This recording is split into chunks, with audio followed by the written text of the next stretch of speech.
L'histoire de Noël vient dans une période qui est tout à fait troublée. Il y a un recensement et on recense toujours son peuple dans des moments où on veut faire la guerre ou en tout cas mesurer quelle est sa force face à ses ennemis.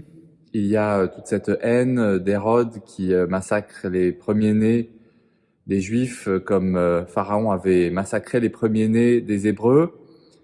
Il y a toute cette aridité de l'expérience de Marie et Joseph qui sont rejetés parce qu'il n'y a plus de place pour eux à Bethléem. Il y a toutes ces difficultés qui fait que Jésus naît sur la paille dans une mangeoire au milieu des bêtes. Et en même temps, dans ces récits, il y a toute la délicatesse de Dieu.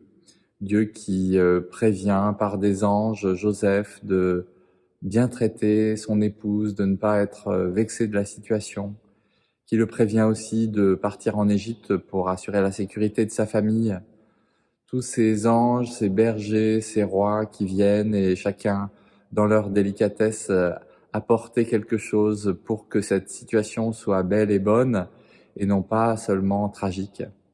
Alors dans ces temps de Noël que nous traversons dans un état d'esprit qui est souvent marqué par les difficultés de l'époque et l'aridité, la violence, tout ce que nous traversons tous ensemble en ce moment, souvenons-nous de la délicatesse de Dieu en espérant qu'elle puisse influencer quelque peu aussi nos prises de position, nos paroles, nos façons de faire, et que nous offrions pour Noël aux autres quelque chose qui ressemble à ce que Dieu a offert. À bientôt.